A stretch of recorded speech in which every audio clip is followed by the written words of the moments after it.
here and joining us in these monumental times of massive uprising, of right-wing reaction and violence to political protests on the streets, of a monumental time of a presidential election, of having from the White House to the fascists in the street, a time of trying to beat back and fight back against right-wing forces, and also a time when we've got the movement for Black Lives and the National Black Political Convention happening this weekend. And the movement for Black Lives, as all of us have experienced, as all of us know, has been creating profound, monumental, transformative change all over the country that has inspired people all over the world, whether it's Confederate statues being torn down in the US or statues to slavers and colonizers being torn down all over the world, to defunding of police in high schools and in city budgets all over the country, fightbacks to defund the police, to radically transform our understanding of public safety, to prioritize the lives and the dignity of Black communities at the heart, and human rights at the heart of budgeting and thinking about public safety. The movement for Black Lives has been transforming the political culture in this country as mass movements of millions of people taking to the streets, building off of the years of Black Lives Matter movement before the election of Trump, the fight back against Trump, and the fight back that's happening now. And so in that political context of monumental mass movements shaping the political trajectory of our future, and right-wing forces taking up arms as vigilantes in the streets in Michigan, creating political crisis and chaos in the streets of Portland, right-wing forces using violence justified, sanctioned, green-lighted, and celebrated from the White House on down through the GOP, that this is the context in which we're talking about building up families that are committed to collective liberation, raising our babies, our children, our siblings, our nieces, our nephews, our loved ones, our grandbabies, raising the children in our communities to have anti-racist, racial justice values in our hearts, in our minds, and in our actions. And so that's the context in which we're having this conversation. And it's beautiful. It is beautiful to be with other people who want to get free, who want to get free from the nightmare of white supremacy, who want to get free from the nightmare of structural violent economic inequality, and who want to be a part of movements for collective liberation.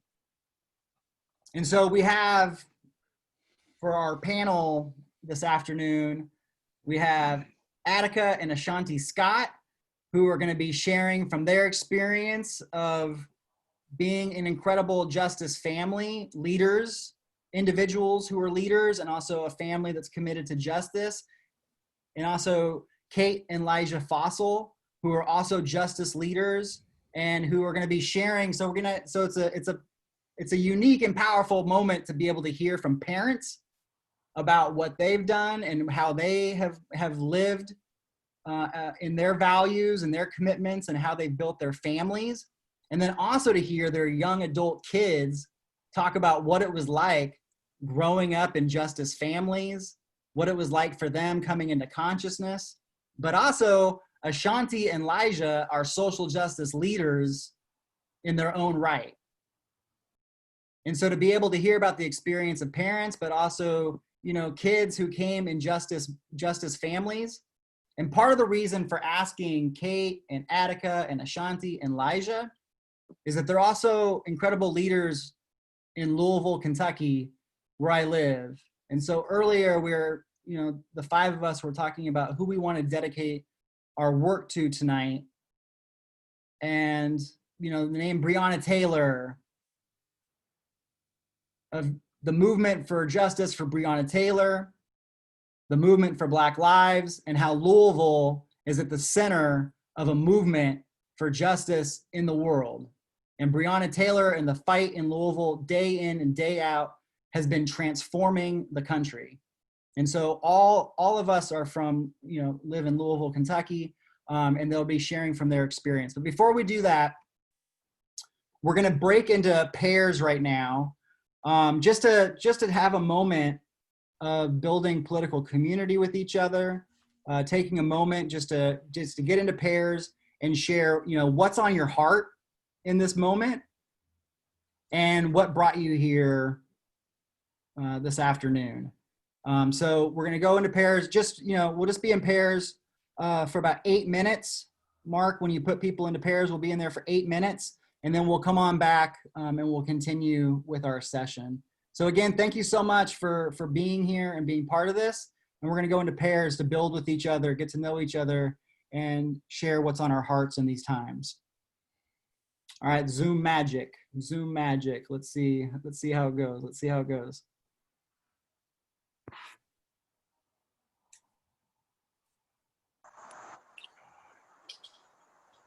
I'm sorry I'm late, but maybe another possibility could be that all the latecomers are just in this breakout group.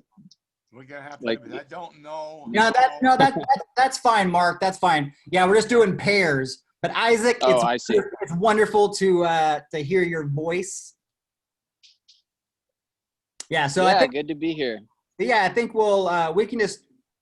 I mean, the other person comes back because they were also in a room with no one else there. Then we can just do. We're just doing a quick check-in on how we're doing. Given in the world as it is. So how are you doing, Isaac? And we're just in the breakout rooms for like another 4 minutes. So how are you doing, Isaac? Sorry, I'm doing well. I am planning to mostly listen today, just because I'm out on my bicycle. I was just picking nuts in Portland and Louisville. Oh, nice. But that's more immediate. How I'm doing, yeah, I mean, I'm doing remarkably well, I think, given the madness of today. Yeah, and also, Isaac, a few other people have joined. So Isaac, there's a couple other people here who are joining. We might, yeah. Hey, beautiful people, Amber and Christy and Emily. Were you all in breakout pairs and didn't have other people? Yeah. All right. I think so, yeah. Hey, well, no worries. Why don't you? I joined late, sorry. Oh, it's all good. It's all good. It's beautiful to have you here. Yeah, so we're just doing, Emily and Amber, if you want to just share just, for a minute of just kind of what brought you here and, just what's on your heart.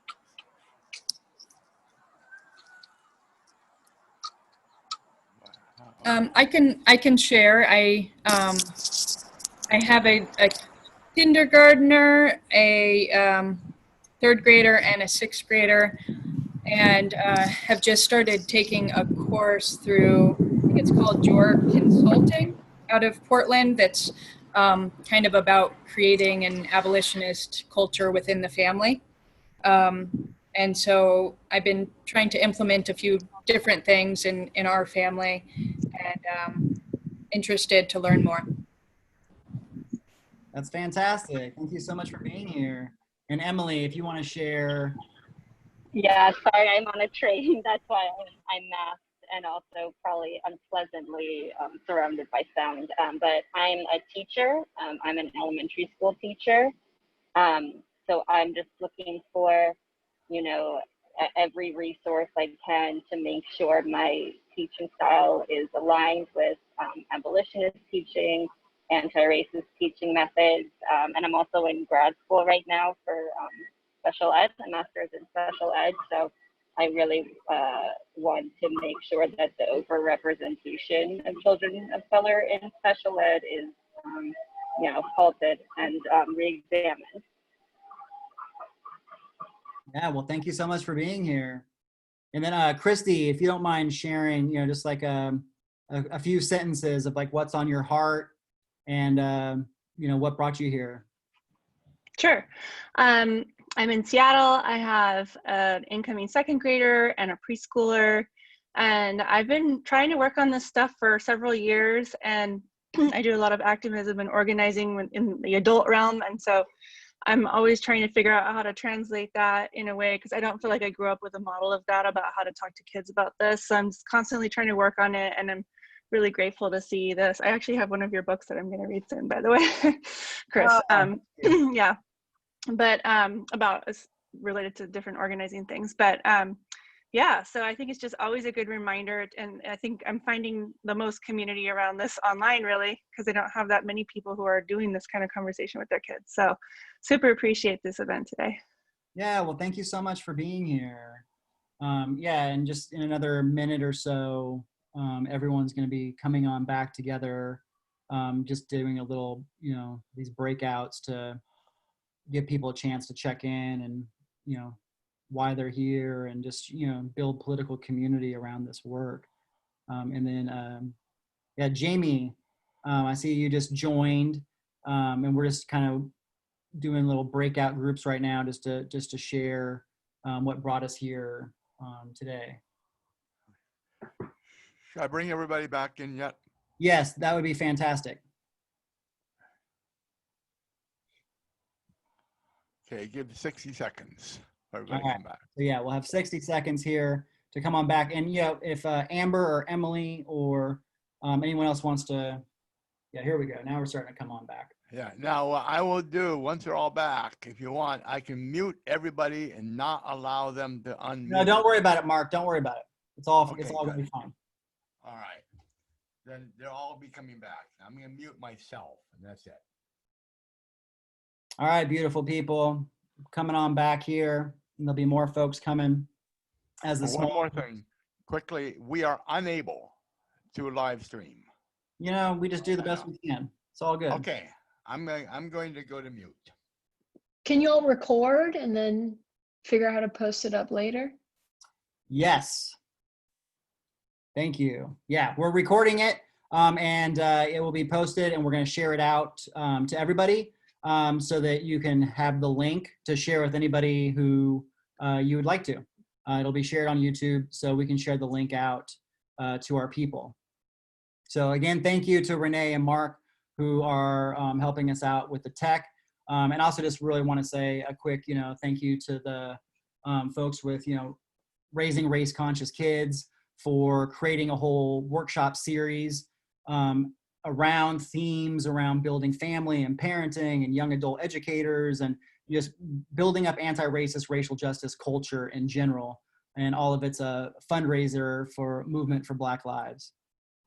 So as we come back from our small groups, just want to take a moment just to hear from a few people. You're welcome to put things in the chat, or also I'd really love to hear 3 people just share a sentence or two of thinking about these times that we're in. What's on your heart?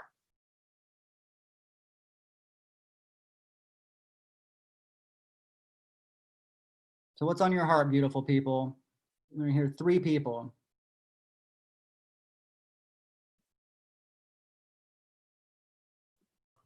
I could go. My name is Christine, and my heart is very heavy. I was talking to Eaton. I just started crying. I just met him 5 seconds ago. I just, what you're saying, Chris, it just brings up so much emotion and heartache, and it just makes me cry, and I want things to change. Absolutely. Thank you. All resonate with that? The emotions, the fullness, the heaviness of wanting things to change. And we could just imagine that we have like an hour conversation about all the things that we want to change. So imagine that we had a conversation of all the things that we want to change, and then we create a mural, a huge mural on cloth, and then let's burn it. Let's burn down the mural on cloth of all the things that we want to get rid of. And so now let's hear 2 more. What else is on your heart? 2 more people. What else is on your heart?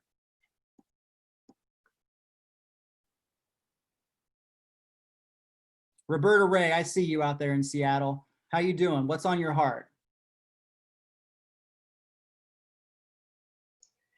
Hi, Chris.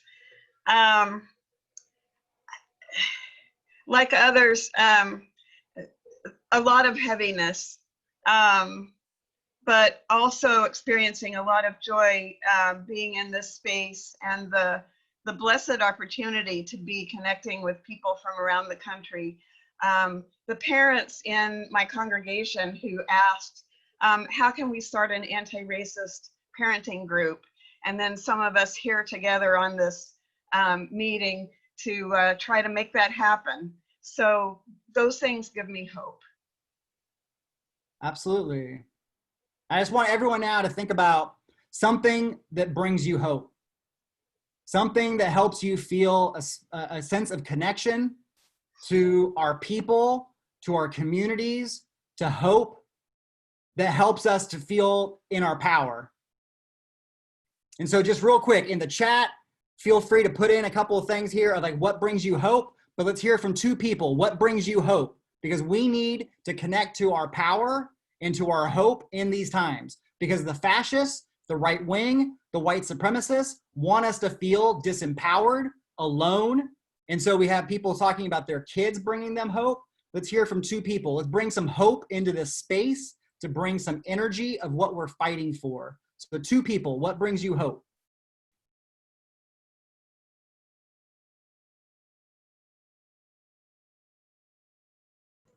Hi, my name is Sula. I'm a teacher, and I think my students bring me hope. Particularly, I'm an English teacher, and when they write poems and I hear their poems or they share their poems, that fills me with a lot of hope. That's beautiful. And where are you at right now geographically? I'm in New York City. I'm in the Bronx. All right. Let's hear from one more. What brings you hope? And there's a lot of beautiful things in the chat. Seeing people's faces here, our kids, our families, our community, our elders. But let's hear one more person. Bring your voice, bring your energy into this space. What brings you hope? Hi, I'm Ronnie. I'm in Mountain View, California, and I have hope because it feels like there's no turning back now. We have an opportunity, I think, of a generation, of a lifetime, and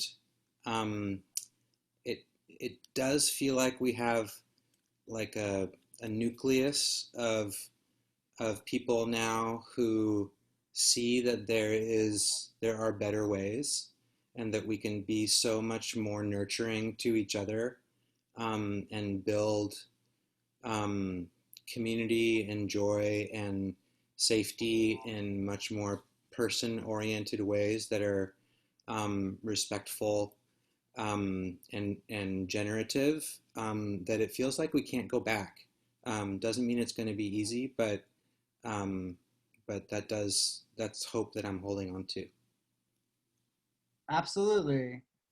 Absolutely. And thinking about, as you said, for many of us coming into this, there's people, millions of people being politicized and radicalized by the federal government, the Trump administration, the federal government, capitalism's failure to respond to the crisis of COVID-19, of the failure to be able to prioritize people and dignity and communities over profit, the failure of anti-Black racism, of creating a deeply violent and structurally unequal society, and with George Floyd, Breonna Taylor, the mass movement, so millions of people being radicalized and coming into the long flowing generations and generations of Black liberation struggle, of multiracial movements, of white anti-racist organizing, like Ann and Carl Braden from Louisville, Kentucky, of coming into existing liberation traditions and cultures.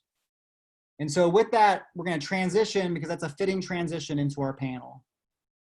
Because the folks who I've asked are people who I look to for inspiration, who I look to for guidance. So I've been doing anti-racist organizing in white communities for 30 years, primarily coming from leaders of color who have said it would be really powerful to have white folks organizing in white communities to bring as many white people as possible into movements for liberation, to bring white people into multiracial movements for justice, to organize white people away from the death culture of white supremacy and into multiracial mass movements for economic justice, gender justice, racial, economic justice, for collective liberation. And over those years, there were organizers and leaders in Louisville, Kentucky. I mentioned, Ann and Carl Braden, who were organizing in the 50s and 60s, the Kentucky Alliance, based in Louisville, Kentucky, a multiracial leadership body of elders and younger generations of folks who have been organizing, who have been at the forefront of organizing around Breonna Taylor in Louisville. So Louisville has been in my heart even before I started living there. And so I live in Louisville, Kentucky now, and I look to Ashanti, I look to Lijah, I look to Kate, I look to Attica as leaders here in Louisville and in the state of Kentucky who are doing incredible work. And so there are families that are committed to racial justice, the collective liberation, and each of them are also leaders who understand that it's not just about what we do in our home, it's about who we are in the world as we both try to figure out courageous conversations to have, but also how we change legislation, get people elected who are progressive leaders like Attica Scott, who is in the state house in Kentucky, who is rocking it, who is bringing a progressive agenda, who is representing people's movements in the state house in Kentucky. And so being able to change legislation, being able to get elected officials in, being able to change, make political, structural, economic changes. And white supremacy has fundamentally always been about divide and control. To divide us, to control us, to keep us politically powerless. So all four of the folks on this panel are committed to building up our movements for justice and have been doing it as families, as parents, as kids who now are young adults to do this work. So I'm gonna ask, what we're gonna do is we're gonna spend some time talking with our beautiful panelists here, and then there'll be a chance for you all to also ask questions as well. And again, this is an opportunity to hear both from parents and also from, young adult leaders who grew up, learning about these values, learning about these commitments. And I know many of us came onto this call because we're either teachers working with kids, or we are parents or connected to kids in our families and in our communities. But many of us, the few people who I got to talk with in the breakout group, people are coming because we love our kids, because we love our families, we love our communities, and we want to get free. Does that sound true? You all here because we want to get free? So with that, I'm going to ask Ashanti and Lijah are going to go first. So Ashanti, as a leader for social justice, what was it like for you growing up in a justice family and being raised with social justice values? What was that like for you? And what sticks out about your childhood that helped shape you to be the person you are today? Yeah, definitely. I think growing up in the household I did with my mom, who is avidly anti-racist, she's a community organizer. She shows up in Louisville, in Kentucky, and everywhere. It was really awesome for me to be able to be exposed to that. With her work with Jaws with Justice I remember things like Labor Day at the zoo and seeing the importance of organized labor and labor unions. I remember when I first asked about what is justice, and I asked, how do you spell it? And my mom said, it's just ICE. And I remember that, and that's where I learned to spell justice, and that's where I learned about what justice work is. I remember Highlander and being in daycare when my mom would go to meetings. Wait, hold on, real quick. For those who aren't familiar, Ashanti, what's Highlander? Oh, Highlander was what is Highlander, Mom? I don't even know. What did you all, I think I was too young to remember even what you all did in there, honestly. So Mom, do you think you could take that one and explain what Highlander is? Because I honestly was way too young to even remember what it was. So she's going to take that one for me. All right, pinch hit. Okay. This is when I feel like a failure as a parent. Especially when she didn't know what the whiz was. I knew I had gone wrong. So the Highlander Center is an amazing place and space in Newmarket, Tennessee, East Tennessee, where people continue to come together from around the country and around the globe to work together on social justice and human rights issues, whatever they may be. It was the only place in the South for years where Black labor unions and white labor union members could come together and organize together.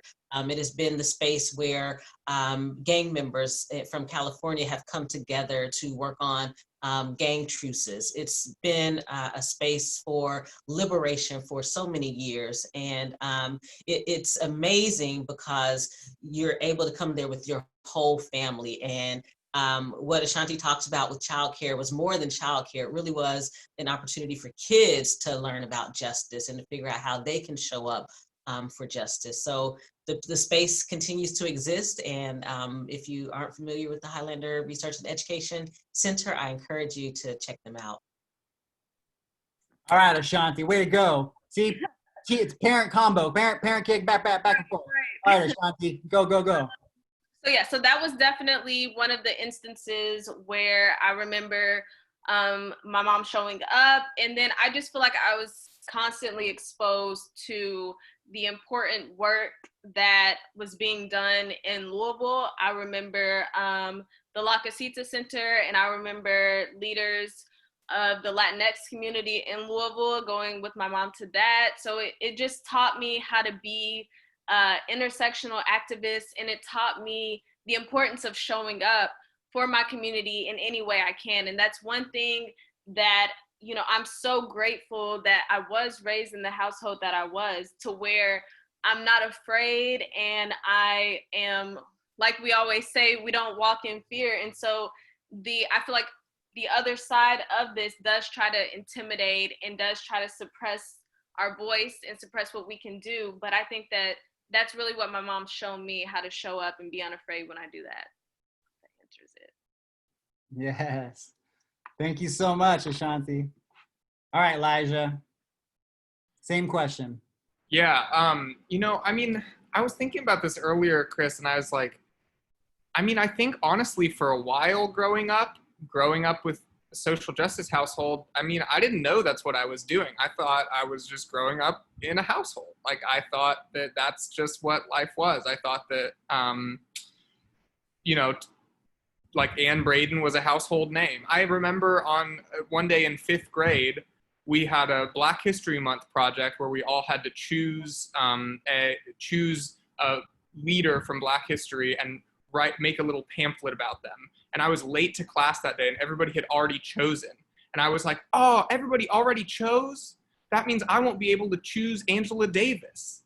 And my teacher was like, who's Angela Davis? Nobody's chosen Angela Davis. And I was like, what do you mean nobody chose Angela Davis? She's like the most famous person ever. Like, her photo is hanging in my house. Like, who didn't choose Angela Davis? So, I mean, I think for a long time, I just thought that was life. And it wasn't until I got a little older and looked back and realized what had really been going on around me. And so growing up with, I think that like, when I look at like the bigger picture of what it meant for me growing up around those values, it meant like not only just like the normalization of conversations about race and racism and violence and the normalization of going to protests. And like Ashanti shared that about the Highlander Center. I had that experience with Highlander. I also, I would go to the Braden Center for babysitting. Like, you know, I recently realized that there's a lot of people who are activists in Louisville, justice leaders in Louisville, who I always saw in my head as like, oh, that's so-and-so's parent.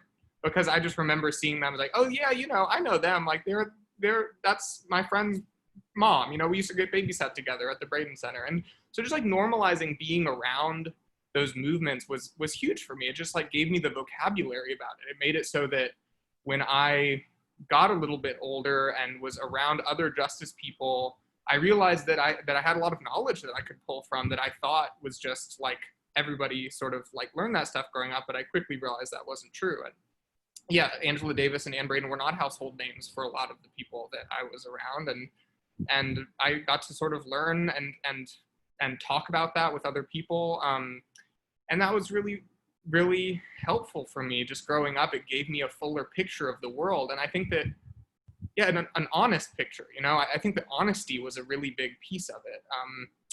I always used to say that, like, with both of my parents, who were both, they were both very justice minded, and they're both also professors. My mom is a professor of women's and gender studies and civil rights history, and my dad is a philosophy professor. And so I used to just joke that it's like I never had a simple answer to a question. Like, nobody would ever just, I could never say, oh, you know, like, why are the streets set up this way, or why does this building look like this, and just get like, I never even got to, oh, ask somebody else. I got the whole picture. I got the whole history. I got all the reasons. I got all of the, you know, maybe it has like colonial history and like how that played into it. And as a kid, I rolled my eyes and was like, oh, I always have to hear about how everything is like built on patriarchy and white supremacy. Like, can't I just have a normal dinner and talk about something else? But in the long run, I think that type of honesty, that type of like, not only them being honest with me, but them always really encouraging me to be compassionate and honest with myself. Like, if I had a complaint about a student in my class or a person I was friends with, they would ask me, it was like, what's going on in their life? You know, what's going on with them? Like, why do you feel that way? What else is sort of informing this whole situation? And ask me those types of questions that I oftentimes got really mad about. I would be like, aren't you just on my side? Like, can't you just back me up here? I remember a kid one time called me like a really homophobic slur, and I went and told my dad, and my dad went to go talk to the kid, and I was like, oh yeah, my dad is gonna go over there and show this kid who's boss. And I show up over there, and he's like educating the kid about why like homophobia is a problem. And I was like, no, like, aren't you just gonna? So I don't know, just being around that. But like, even though it was maybe hard, like, I think that was in a lot of my reflection, is sometimes it was hard because it wasn't like what I saw. Like, my parents would react to things differently than what I saw happening around me a lot of the time. And I think sometimes that was hard. Sometimes I was like, why is there this difference with my family that I don't always see represented? But in the long run, I think it really helped me to always look at things critically, and to see the whole picture. And I think that those are two skills that are essential for folks who are, you know, getting involved in causes for justice and liberation. Yeah, totally. And just, I think something would just be helpful. Someone just asked, yeah, Ashanti, can you just say, let people know how old you are, and then Lijah afterwards? Yeah, I'm 19 and I'm a sophomore at the University of Louisville. And Lijah? I'm 26, and also, yeah, I'm a trainer with the Peace Education Program. I do. Yeah, thank you. So what we'll do is we're going to now go to Kate and Attica. So as parents, you know, how did you think about building up your families? How did you think about, and I know I'm sure this evolved, and but just in general, how did you think about building up your families, bringing these values into your parenting with your kids, and just how you connected your families to justice movements, as Ashanti and Lijah have both talked about? Like, what was that like for you all? And what, in thinking about for a lot of the people on this call who are either, building up their families or are teachers working with young kids, just how did you all think about raising your kids and building your family with the racial justice, anti-racist values so central? And then Attica, we'll start with you. Thanks so much, Chris. And so good to hear from Ashanti and Lijah. You both continue to give me hope. So, as a parent, like Ashanti said, it was really important that both she and my son, Advocate, had the opportunity to be in the same spaces that I was in. I always said when they were little, if a space isn't welcome for my children, then it's not welcome for me. So I didn't need to be there. So as long as I could take them, even if they were babies, if people were so opposed to a child crying that they didn't want us to bring little babies, then that wasn't a justice space for me. So they've been everywhere that I've been. They've been to anti-racism trainings. They've been to the Highlander Center. They've been on the picket line. There are pictures of Ashanti holding a bullhorn when she was little and helping to lead chants. Advocate out on the picket line, singing protest songs against Walmart. So they have those experiences and had those experiences as very young people. And they also learned at the feet of my relatives who were older. So they've also always been in intergenerational spaces where they could learn from and hear from what it was like to grow up for Black folks who, were in their 60s, 70s, 80s, and even 90s. My granny is 92 now. So that has always been a part of their upbringing. And it was important to me as a parent to instill that in them. And their dad, his dad was a coal miner. His family is from West Virginia and still live there to this day. So they learned from their dad the importance of a union and how a union can help take care of a family when that family is out on strike. So they learned early on the importance and value of protest, of workplace representation, of collective liberation. Like they learned that early. And I will also say as a parent that, and I put this in the chat in response to someone saying something about how they wish they had had a similar upbringing to Lijah, that for me, I believe that it was important for me as a parent to both protect my children and to prepare them for the real world. Like I just was not the kind of parent who sugarcoated things for my kids because I knew that this world wouldn't do that to them. So I didn't, like expose them to, violent videos of Black people being killed when they were in elementary school, but I did make sure that they understood themselves as Black people in this world, that they were surrounded by Blackness, that the books that were on their bookshelves reflected that even though I made a joke about the Wiz, that was actually important, that when I realized my kids had never seen the Wiz, that they needed to see something where they as Black people were celebrated on screen, right? And so I made sure as quickly as I could that we sat down together as a family and watched the Wiz. Like those things were important. And in middle school and elementary school, it was important for me to show up as their best advocates with their teachers, to make sure that their teachers knew you will respect my child and my children, that they are not robots, that they are not here to, say the pledge. Like I taught my kids from day one, you don't have to say the pledge, because we talk about other countries that do those things by rote and pledge to their countries, but then, and their country's flags, but then we do the same here and think that it's somehow different when it's not. And so that was important that they knew, and not only that they didn't have to say the pledge, but why they didn't have to say the pledge. This country has always treated us as if we were less than, and so why should we pledge to a flag that has stripped people of their land, that settled on this in this land and in this space, and basically wiped out the people who were here before. And so just all that to just very quickly say that for me, it was really about exposing themselves to who they were so that they could have pride in themselves, and making sure that I did not sugarcoat their upbringing, that I made sure that they were exposed to those things that were age appropriate and in an appropriate way, but that they knew as Black people that they would have to demand respect when as soon as they walk through the door, they have to demand respect and expect nothing less. Yeah, thank you so much, Attica. And then Kate, for you as a parent. Well, I want to echo what Attica said, to say that it's just so inspiring to hear from these young people. I've known Ashanti since she was quite young, and just to see the adult that Lijah has become, and hear these words today.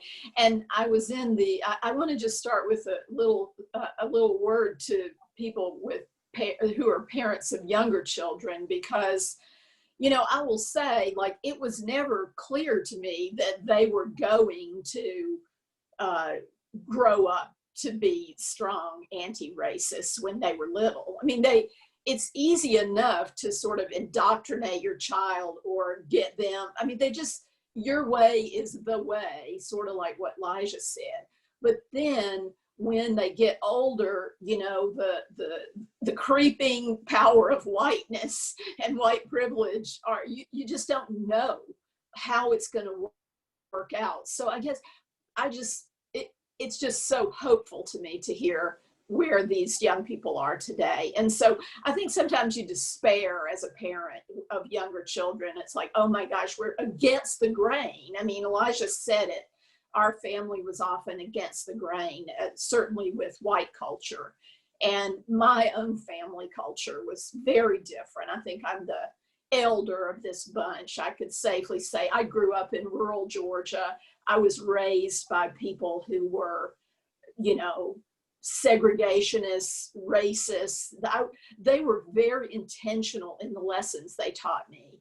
And I had to unlearn those lessons, and I'm still unlearning them today. So when I became a parent, I was quite certain that I wanted to be intentional with my children in a different way than the way that I was raised. So it was about, you know, kind of like what Attica said, exposing them to, you know, in our case, to the fact that it wasn't only white people that had made a difference, and it wasn't only, you know, yeah, the power of like some of the great Black heroes and sheroes in history. I'm a historian, as you know, Chris, and you know that to introduce them to a wider array of people on an equal basis, that's something I never had as a child. Again, it was a very, very repressive upbringing. Not that I wasn't loved and didn't have some positive messages, but the messages around race, around ending war and ending poverty were really, really negative. And so I was sort of going the other direction in a very intentional way. So, gosh, I guess the other thing I'll say, though, is it also references something Attica said earlier, just joking about Ashanti and the Highlander or the Wiz. It's just like, you don't, you know, I have so often felt like a failure, you know, so you're always worried. I was always worried about doing something wrong. And I guess that it is a journey, and there's so many mistakes. You know, there are things that I would do differently today. I mean, because the journey through anti-racism, certainly for a white person and a white person in my generation, but I think almost all white people, it's peeling back an onion. It's just, I have a different awareness today in 2020 than I had in 2019 because of the upsurge, because of the COVID racial disparities. I have a different understanding than I had 5 years ago, because back then I didn't even know what microaggressions were. So, you know, it's a constant process for all of us, parents and children and adult children, I think. Yeah, thank you so much. And so thinking about, back to Ashanti and Lijah. So part of I think what we're trying to do here, and I've got a 9-year-old River and a 5-year-old August. Both Ashanti and Lijah have both babysat my kids, and you know, I love my kids to know Ashanti and Lijah as people who they can be inspired by, who are not their, you know, these adults, you know, but like younger adults that they can look to and see as more some people who they could be, you know? And so it's helpful for me because, you know, I had that experience of like, you know, talking with my kids about justice work, or like, we're going to go to a protest or whatever. And River rolls his eyes, or we'll be like, oh, okay, Dad, I know. But then it's awesome to be able to be like, look what Ashanti's doing, or like, listen to what Lijah's saying, you know, because they'll listen differently. And so for me, it's also about how do we create not just you as the parent alone, but how do we create opportunities and experiences in which our families can come alive for liberation. And so Ashanti and Lijah, my question to you now is, what were some experiences you had in your family? And in particular, if you're able to name any ways that your parents were supportive of you in growing as racial justice, anti-racist leaders. And so Ashanti, we'll start with you. I definitely think one experience distinctly that I can think of is the hair policy work. So my high school had a hair policy that basically banned Black hairstyles, natural hairstyles. It was like braids, twists, locks, afros, cornrows. And I remember at that time, it was a question in the chat about, have I ever felt pressure from peers that weren't raised in families like mine? And during that time, I was on the cheerleading team. And one of my teammates, my mom had tweeted about the hair policy and how we were very upset about seeing this. And the tweet went viral. And one of my teammates on the cheerleading team, she told me that my mom should delete the tweet because that type of thing makes people uncomfortable. So like that type of, I guess, conversation around race, that conversation around Black culture, that conversation around discrimination made people uncomfortable. Therefore, we shouldn't call it out. So I think that's really one of the few instances I remember having someone who wasn't raised in a family like mine kind of push back on me. And that moment was really tough for me as an activist. And it really kind of, it radicalized me because I kind of felt not really, I want to say I kind of felt like how River felt when, oh, we're going to a march. Like I was having those type of attitudes. I was like, you know, this isn't really what's cool for me. But then at that time, seeing white adults attack me on social media for saying I want to be able to wear my hair, how it comes out of my head, that moment radicalized me to see, you know, a teammate of mine tell me that my culture makes some folks uncomfortable, and because of that, I should be the one who's silent.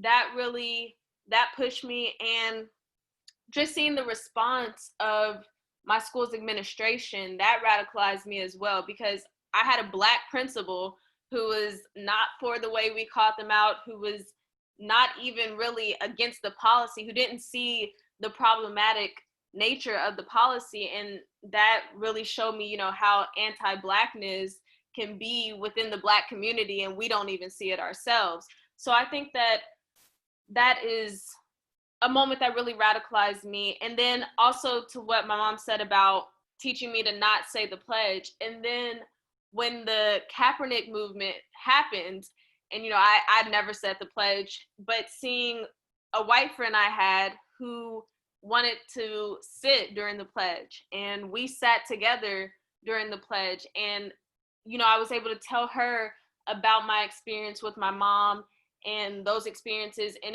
it got her to start those conversations with her sister who was raising her. And so I think that that's what's important about this work, is that, you know, we teach our friends, and in the face of the critics, that we persist and that we teach, like Lijah said, the importance of the normalization of conversations around race and conversations about discrimination, because if we don't talk about it, it's not going to go away. So I think that's my prime example. Thank you. And real quick, Ashanti, because you were an incredible leader in that fight. And so you talked about some of the pushback that you got and some of the, you know, I mean, being attacked on social media was horrible. So what helped you? Because I mean, ultimately, you created profound change. You led to victories that thousands of kids positively experienced as a result of the courageous leadership you brought in Louisville, Kentucky, to say, no, this is not right.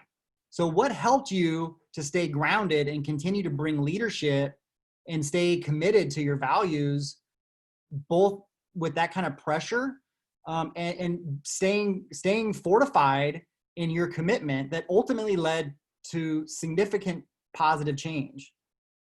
Right. I think, of course, the support from my mom was definitely something that made me stay committed, because even in the meetings with the principal, she was like, you know, this is how it is. This is how it is. So that example was definitely something.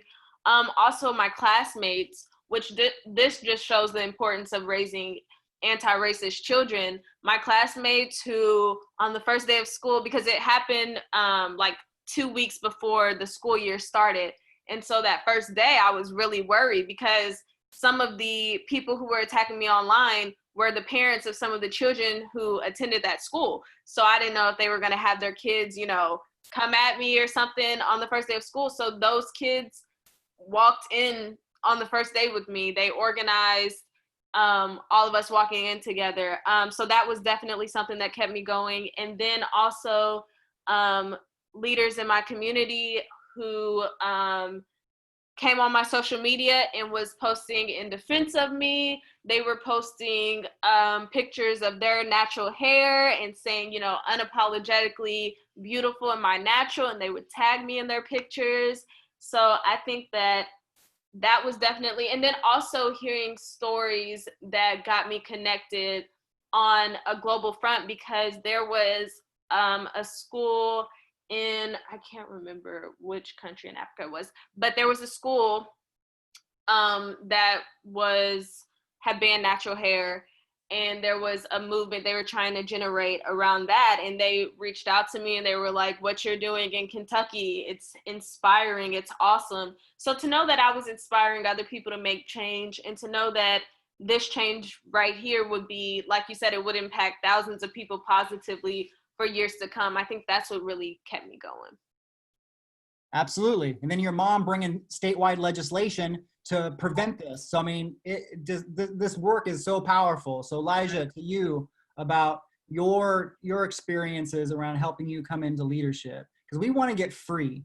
And this is about raising our babies to be able to have courageous conversations, but also raising and building our families to be a part of justice movements, to like Ashanti, helping to create positive change. That there's thousands of kids right now who don't even know who Ashanti is, but are nevertheless experiencing the positive change that Ashanti's bold leadership helped create.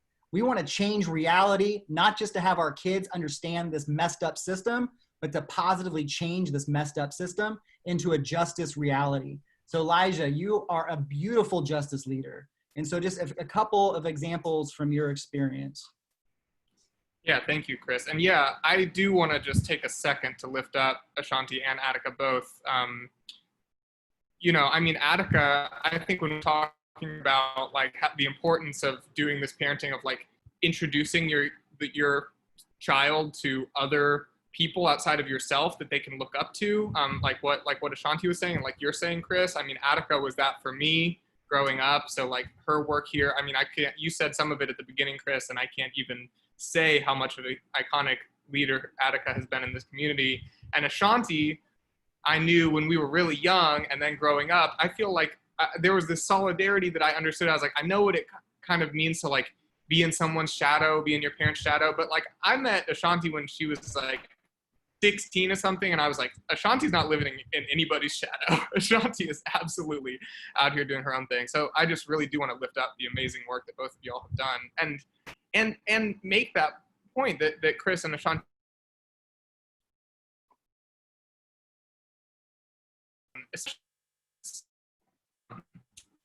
sorry, my internet has these little burps sometimes.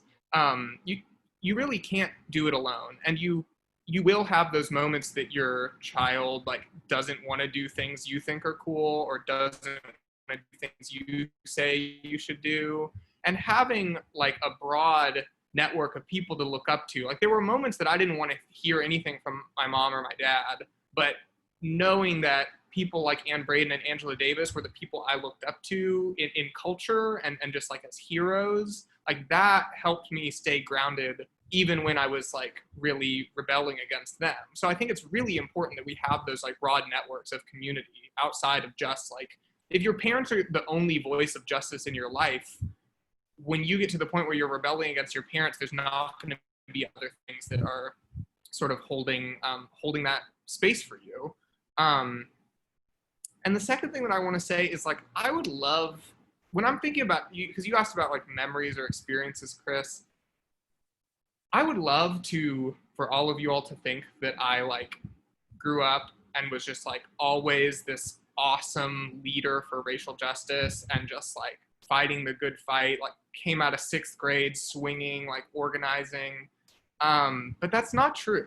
And I think that what really come to mind in my, as terms of memories and experiences, are the fact that I was still a white young person growing up in a white supremacist culture. And because of that, I messed up and I did things that I said racist things. I did racist things. That happened. And I think it's important for the white parents and child raisers on this call to know that if you're raising white children, that will happen. And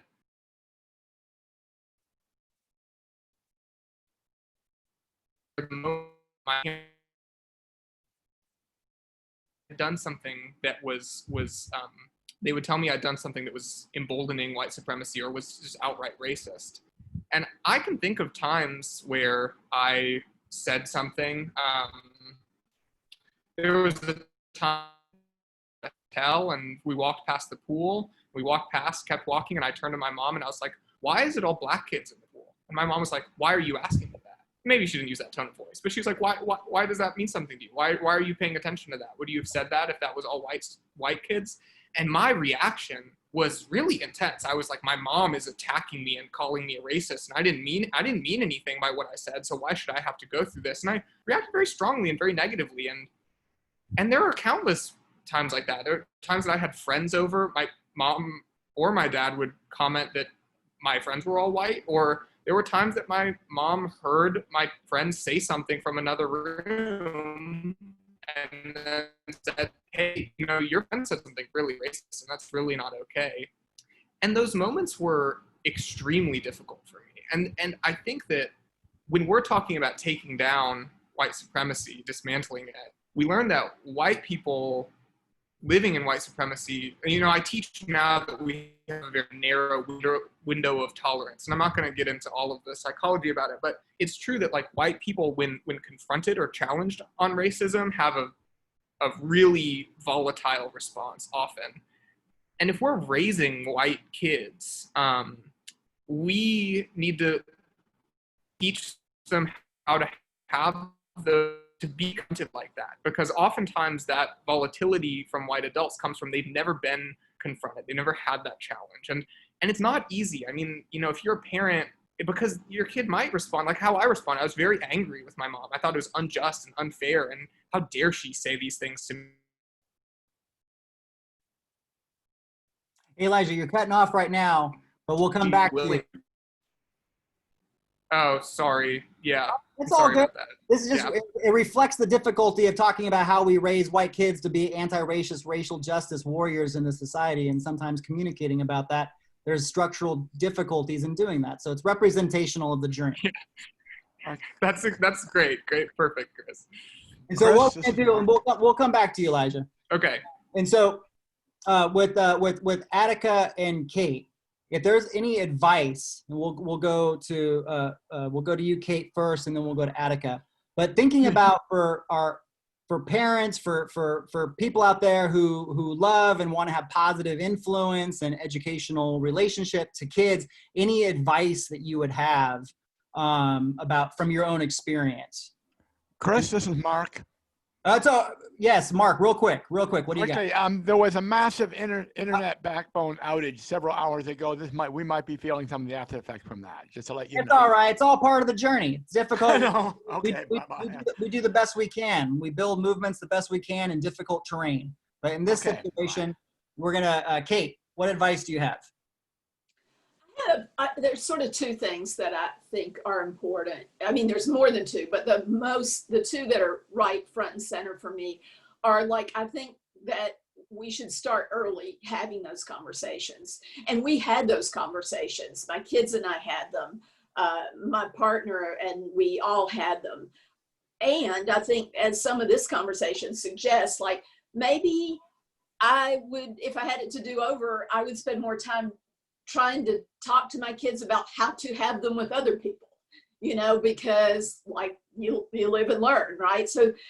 But I think having them early is really important, because I had an experience with my older son who I was a single mom with. So I was like in it by myself, like 24/7. And we had a multiracial group of friends. We talked about race. But he still said something to me when he was like 3 years old that like, oh, I feel bad for Black people because they have it worse than us. And I'm like, what? And, you know, he had been really instructed by my stepfather, and I was appalled. But I really felt that in retrospect, I should have given him more tools to really work with that, even at that young age. And so I think that it starts really early, the miseducation. And so that's one thing.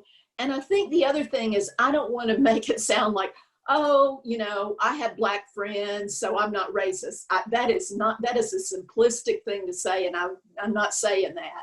But what I do think is that building a life, a family life that is multiracial and multi, you know, class and, you know, is diverse. I mean, I don't always love that word, but, you know, that is with people different from yourselves is really important. And you know, you can't be tokenistic about that, but I have seen it when we have lived in a very all-white community. It's a lot harder to confront issues of race than it is when I'm held in multiracial community. And I think that's been true for my kids as well. So I think, like, go places, do things, watch TV shows, read novels, look at photographs that are different than, you know, just white is right. I think that challenging that and I'm speaking especially for white people, is really front and center for me. It's in something I think is important in the whole, you know, framework. Yeah, and also just we're going to jump over to Attica, but real quick, Kate, you're the, you know, for those of you who don't know, Kate Fosl is the biographer of Anne Braden, and the book Subversive Southerner is an incredible must-read, especially for everybody, but especially for white folks that want to be able to feel connected to role models, a tradition, a trajectory of deeply committed, anti-racist, socialist, left movement building. And so also just to lift up that, Kate, you have also deeply dedicated your life to helping white folks also have positive examples. So both the diversity of who we are and with different people and multiracial and multi-class, and also helping to lift up for, you know, and also your son Isaac is also on this call, who's also a beautiful justice activist, helping to give me and my kids examples of white folks from history that have done incredible work. And so I want to thank you for that. Thank you for saying that. And I do think we need those models. We need them. I needed that in my own life, was part of why I was drawn to that story. And I've been so delighted that so many other people have become aware of Anne Braden and others like her. I mean, she's not the only one, but a very important model for those of us who want to, you know, be anti-racist. Absolutely. And thank you so much for that. And now, Attica, some words from your experience of advice for folks on the call. And the name of that book was Subversive Southerner. So you could just, you know, look that up. Subversive Southerner, Anne Braden biography, must read, critically important. And so now we're going to jump over to Attica. Sure. Thanks, Chris. And I'm with you, Kate. I truly believe that relationships make a difference, especially authentic relationships. And my kids having the opportunity just all throughout their lives to be around lots of different kinds of people with different life experiences and backgrounds, I believe truly has helped to shape who they are to this day. And it made a difference what they saw at home, that they had books on the bookshelf that reflected their reality. But they also have books on the bookshelves that reflected other people's realities. So, you know, what we bring in our home and what we prioritize and center in our homes, for me, is just as important as what we do externally. Because I wanted my kids to go to sleep and wake up seeing themselves celebrated. And I wanted them to go to sleep and wake up with the opportunity to celebrate other cultures and especially people of different ethnicities. That was so important. And I believe it's important for those of us who are parenting to build relationships with other people who are parenting so that we can have these difficult and honest conversations, and so that our kids early on can be exposed to that. They can be exposed to us disagreeing. They can be exposed to us debating. They can be exposed to us having healthy conversations. We're not debating one another's humanity, of course, but we may be debating what's going on politically or culturally or socially. And I have felt that was fine for my kids. I grew up in a big, loud family who played spades until 4 o'clock in the morning and kept me up because they were playing spades so loud. So for me, being loud was that wasn't an issue. That wasn't a problem. Like, my kids hearing that isn't that they were hearing arguing in that like negative, harmful, hurtful way. They were hearing we are expressing ourselves, we have strong opinions, and we're going to share them. So I was just fine with my kids being exposed to that with my family and with my friends. So I just encourage you to, again, protect and prepare your kids. And I believe one of the ways that we do both is with the relationships and the connections that we build. And then Attica, can you share with people the experience that I know you've done this with Advocate? I'm not sure if your older son, of writing reviews of movies. And I'm a huge, Marvel superheroes, Star Wars nerd, all kinds of stuff. So if you could share with people a little bit of your and your older son Advocate's practice of drawing out lessons for organizing from movies. Definitely. So Ashanti has been less interested in doing that with me than her brother Advocate, who's the oldest. He's 25 now. But we would do 10 lessons in community organizing or 10 lessons in social justice from a movie, whether it was a Transformers movie or a Harry Potter movie, whatever that movie was that we watched together that inspired us to walk away and say, wow, we took some lessons from this. And so we would do a 10 lessons in, and I would post them on my Facebook page to share with my family members and friends. We even had a couple where Jobs with Justice, the national organization I used to work for, posted some of them on their website because they were just, really strong reflections on how Transformers showed us how to organize for justice and to have, a young person. And my son was, 15, 16, 17 at the time we were writing those, just showed this mother-daughter connection. And then he also ended up doing one when he was in college for his first year. He was part of the scholarship program, and they have you write a blog for the scholarship program. And he did his own 10 lessons in justice for that blog from a movie that he watched. So we've definitely used that creativity and that connection to pop culture to also fuel conversation and inspire discussion about those issues that I know have been important to us. Absolutely. Could I share something about that, Chris? Please, Lijah, jump in.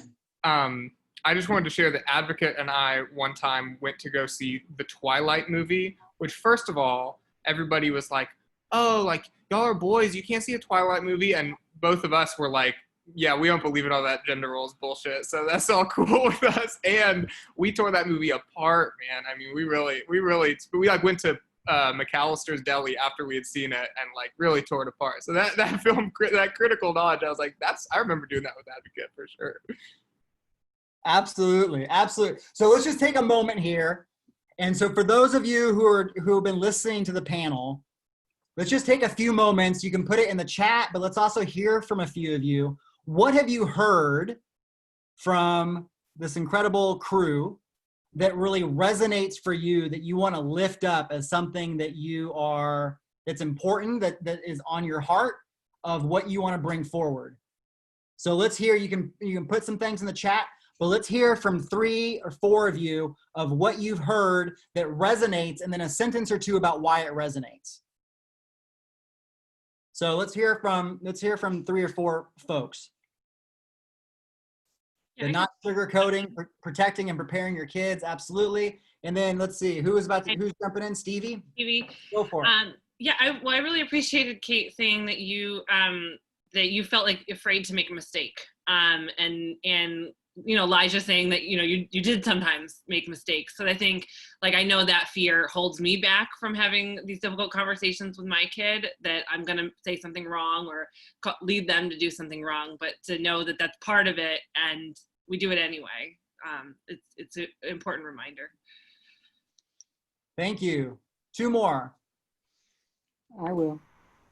I think one thing that really jumped out to me was the importance of seeing your child, seeing other people doing the work that you're doing, because I know that I'm really scared about trusting people around my kid, you know, but it's also important to have that trust in the community and know that you're not the only one. I think Lijah, what you said about, you know, you're gonna rebel against your parents. And of course my kid's only 3, so I'm imagining her being like, loving me forever and listening to everything I say forever, but she won't. And having those other role models there is gonna be really critical. So it really inspired me to move beyond my little introverted self and think of what's best for her.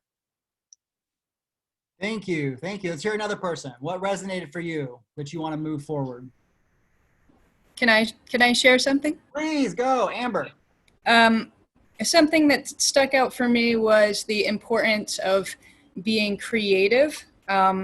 It's not just like watching serious documentaries with our kids, but I love that idea of like social justice messages from Transformers as a way to connect with a teenager or an older child without having it only be like serious movies and conversations. I thought that was a fun but also really important idea. Absolutely. And just real quick, Attica, can you share with people, and in this moment with, you know, with Chadwick Boseman, like, I mean, the loss of him is so devastating, but Attica, could you just share for a moment, like what you did with bringing kids together to see Black Panther when it came out? Just as an example of like how we're thinking about parenting and leadership in our kids. So Attica, can you just share what you did with the opening of the Black Panther movie? Sure. Well, I wish I could share my screen, but I'm on my phone. It would be complicated. But I wish y'all could see that a bunch of us adults actually got to dress up and wear makeup as if we were characters from the Black Panther and did a whole photo session around that. Because listen, let me tell you, I as an adult was giddy about Black Panther coming out, and so. Then I had the chance to buy a bunch of tickets for the premiere. We got to, there were some folks here who organized a screening the day before the movie actually came out. So we had a screening here at Baxter Theater in Louisville, and I was able to buy a bunch of tickets and invite young people from the district that I represent to go to the movies with me, and Ashanti and her friends. To see the premiere of Black Panther. And it was absolutely amazing.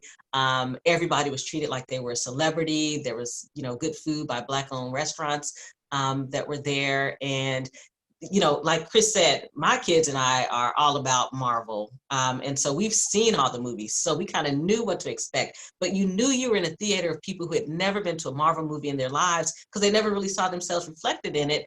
And so they didn't know that at the end, there's always a sneak peek into the next movie. So you see people starting to get up and leave, and we're sitting there like, I don't know where they're going, but they need to sit down because there's more to come. So, you know, it was just nice to know that there were folks who had been exposed who hadn't been exposed before, but because they were being celebrated as kings and queens and creatives on the big screen. So thanks, Chris, for the opportunity to share that, because it meant so much for the kids and the adults to have that opportunity. Absolutely. And again, this experience, like these collective experiences. So I just want to like paint a little scene, and then Kate, I want to hear your thoughts on this, but a year or so ago, the Kentucky Alliance that I mentioned before, which is a multiracial, multi-generational community, the heart and soul of the social justice left, of the racial justice, anti-racist movement in Louisville and in Kentucky. And right now, Shamika Parrish is an incredible leader that everyone should know the name, Shamika Parrish, who is an incredible leader in Louisville, who is at the forefront of the Justice for Breonna Taylor movement. And so about a year or so ago, Lijah was given an award by the Kentucky Alliance as a social justice leader. And so here are folks that were in those rooms at the Braden Center meeting, planning, organizing when Lijah was a kid and Ashanti was a kid, when they were in childcare. And this is a multi-generational community. So imagine there's like folks that are elders that have seen Lijah grown up. There's people who don't know Lijah but are part of this justice community. There's young kids who weren't there but know Lijah, like my River, my August, who know Lijah, look up to Lijah. And so Lijah's getting this award in front of a few hundred people. And Kate, what was that moment like for you? Well, I mean, it was phenomenal. And I really, are people there? Yeah, we're here. We're with you. Sorry, I couldn't tell what was going. I got a black screen there for a minute. Okay. Sometimes we got to figure it out and reach out for help. Well, I guess what I want to say is it just caught, I mean, I was so proud for one thing. Obviously, I was super proud. And there were a couple of other young people that got awards with Lijah, and that was an honor as well. And I guess I kept thinking back to when Lijah was, 7 years old and used to hang out with me at the Braden Center when I was meeting with Ann Braden or something. I was remembering the rally that she and I both helped to organize with others when George Bush came to town back in, I don't know, it was 2003 or something. But it's just like all those moments just rolled into one.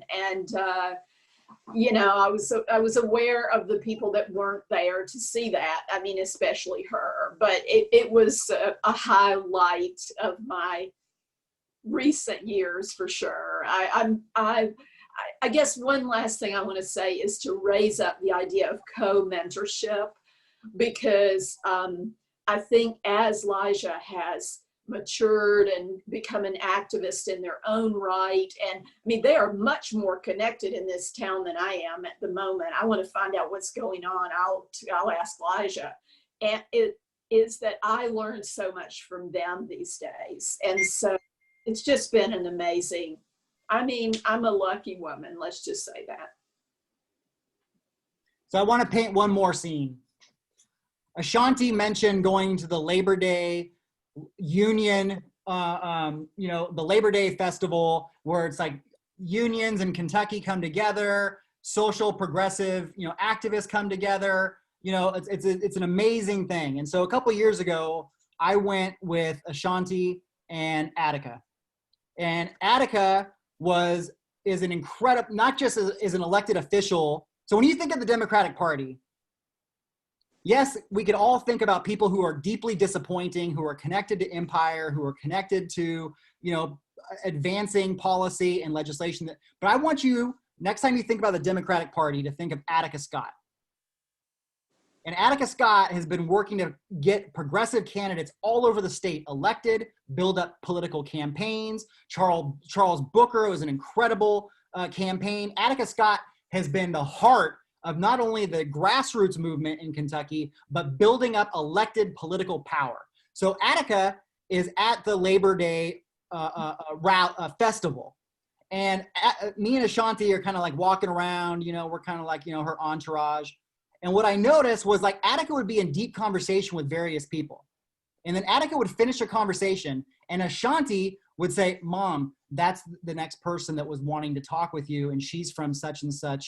And would almost like prep her mom of like, she's a leader from da-da-da-da. This isn't a really important, so you should go talk with her next. And like Ashanti was like helping to like help move and support Attica to connect with people, build relationships, make sure pictures were taken. Like Ashanti was like her like chief of staff at the Labor Day. And so just, Ashanti, seeing you move and bring leadership was so powerful. So I just want to hear, Attica, if you just want to say a word or two of what it's like to see Ashanti be the leader who she is. After all this work that you have done, to see Ashanti bringing the leadership of who she is, just like what's on your heart when you think of Ashanti and the leadership and who she is?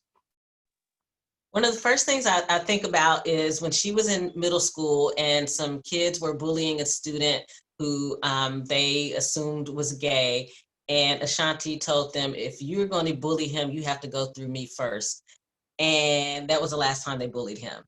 And I just was so proud of her. I'm like, I believe in nonviolence, but I also appreciate the fact that she was very clear about who she was, where she stood, and the fact that no one was going to be bullying anyone in her presence. And so in that moment, I was like, yes, my child is fine. All the mistakes that I've made, She's fine. So I think about that often because that just says a lot about her character and who she is. And to this day, she's that same person. She's that person on campus. She's, challenging her administration on, its failed policies. She's confronting, our own political party that we choose to be a part of on their stuff and their failure to be there for Black lives.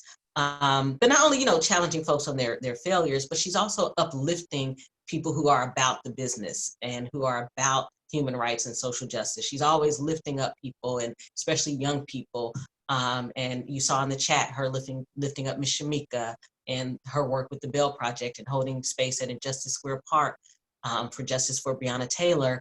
And then one of the most recent stories with Ashanti that I hold tight to, and it's the reason why I've signed on to a lawsuit against the police department and the mayor here, is that Ashanti and I showed up on the second day of protest for justice for Breonna Taylor, and we were tear gassed and we were separated from one another. And it was the most terrifying 8 minutes of my life as a parent because I couldn't get to my child.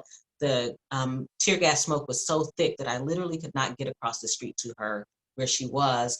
And that's when Ashanti started saying that we don't move in fear, because she showed up the next day.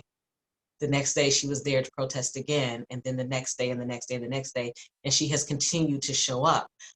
She's 19 years old, and she could have chosen to say, I'm done because I've experienced this violence from police, but instead she's decided to say that this is just the beginning, that Breonna Taylor isn't here to fight for herself, so I'm here to fight for her.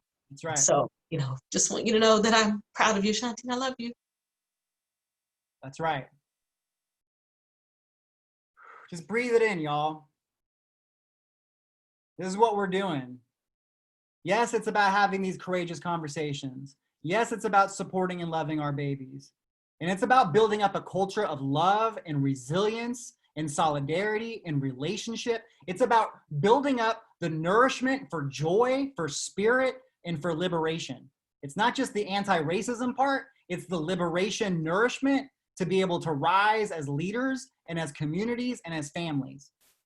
And so we're gonna close with some appreciations. And I just wanna say that Attica and Kate, as a parent myself, you all are such incredible role models.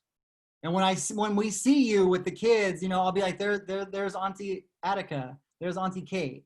Because it's, for me, again, like what you said, Kate, it's like, I want my kids to know that there are all these people. When they see you, Attica, speaking out and doing something, or in the newspaper, I'll be like, that's Auntie Attica. That's who wrote a letter of recommendation for my kid River to get into his public school, performing arts, and then, to be able to see the Ann Braden or hear Ann Braden be Auntie Kate wrote the book. And then Lijah and Ashanti, to be able to be leaders for my kids to look to be in the infrastructure, the culture, the leadership that you all are building in Louisville for liberation. So it's their personal connection to you all that is beautiful and transformative. And it's the work that you all are doing. Lijah helping to build up the Collective Liberation Network here in Louisville. Ashanti literally transforming school policy, helping to be a leader that my kids can be inspired by. You all are helping me raise my babies. And so we want to close with some appreciation. And just in the chat, or let's hear from a few of you, what do you want to share for appreciation for these folks that have shared their experiences as parents, their experiences from childhood, but all of them as leaders? So let's give some love and nourishment for our folks about what you've heard. So let's hear from 3 people in a sentence or two of appreciation and gratitude. And you can also share it in the chat, but let's love on our people.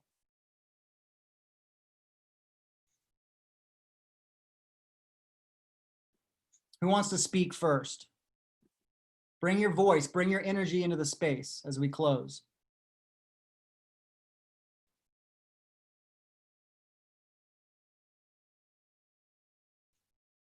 Bring it, y'all.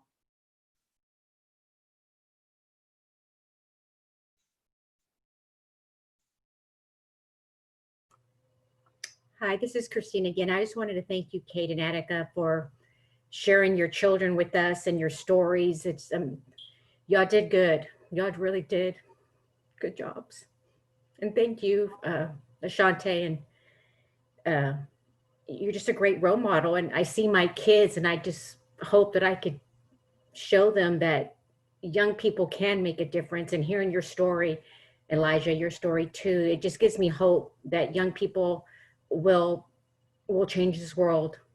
And thank you for everything y'all do. Yeah, and thank you all for the love you're sharing in the chat. Let's hear from 2 more people. Bring your energy into the space because we need nourishment for all of us to keep at this work.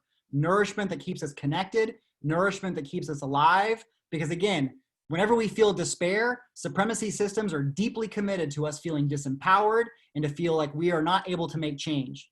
We have to actively cultivate an inner voice that brings forward the stories of our people's courage, or the stories of our resistance, the stories of our liberation. So let's help internalize liberation nourishment by showing appreciation. 2 more voices. Bring your energy, bring it into this space. 2 more things you're grateful for from 2 people.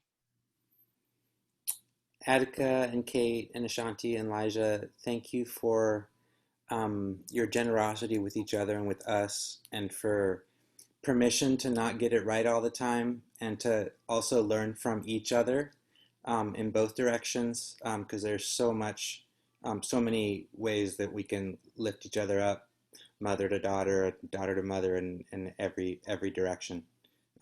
Just super full of your love, and I appreciate it. 1 more. Thank you, Attica and Kate, for showing us what it looks like to raise kids who can live into this world, work and bring it to the next generation for us. And thank you, Ashanti and Lijah, for sharing your inspiring stories at different stages of young adulthood too, what it looks like in high school and college and into the real world, which sounds like you're tackling, Lijah. So really appreciate it and gives me hope. Yeah, thank you all. Thank you so much for being here. And it was asked earlier if this is going to be recorded. It is. It's going to be put on YouTube. And so we'll send out the link to everyone to be able to share it in whatever way you want, to parents in your life or other educators in your schools or on your social media, or whatever way to help in whatever ways you want to help spread liberation nourishment. Get it out there. Because there are so many stories, and I try to have a practice around whenever you read something that is deeply heartbreaking and despairing, to try to then have at least 2 stories or 2 historical examples that return you to the power we have. Because it's not just about knowing what's wrong, it's about deeply transforming this system, deeply transforming our culture, building up our families to get free. I do not want my kids to be super well tolerant and well adjusted to speaking nicely to people while continuing to live in a violent, fucked up society. I want my kids to make mistakes like Lijah. I want my kids to roll their eyes like Ashanti, but then become people who want to get free. We want to get free, not do it right, but get free and make mistakes in the journey. So with that, we're going to share it with our people. The link will come out to you. Thank you all so much for who you are, for being a part of this, for being committed, because each of us is doing our work that's helping to raise each other's kids, teach each other's students, build the world that we want. So just one last thank you so much to Ashanti, to Lijah, to Attica, to Kate, for being the leaders who you are and for sharing your afternoon with us. And now I invite you to unmute, and in whatever way, if you want to do expressive dance on the Zoom, if you want to just like bring a cheer of a thank you, however you want to express some love for our people as we close on out, just unmute and show your love. Thank you. Thank you. Thank you. Thank you. Thank you. Love to you all. Thank you. Thank you. Thank you.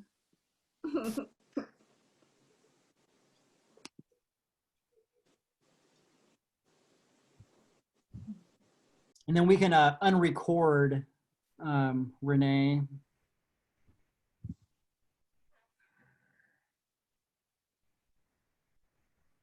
Thank you all so much.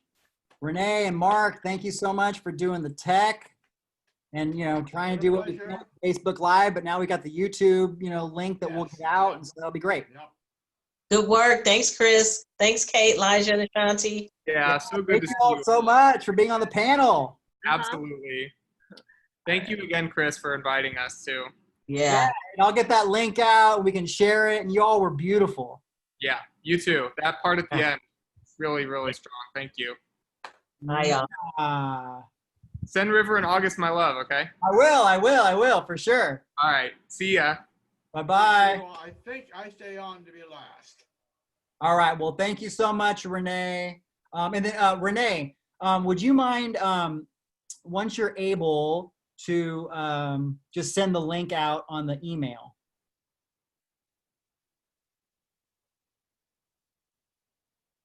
She's muted.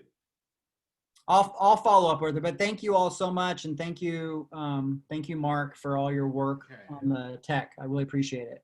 Okay, I'm gonna stay on to be last. So. All right, well let's close it up now.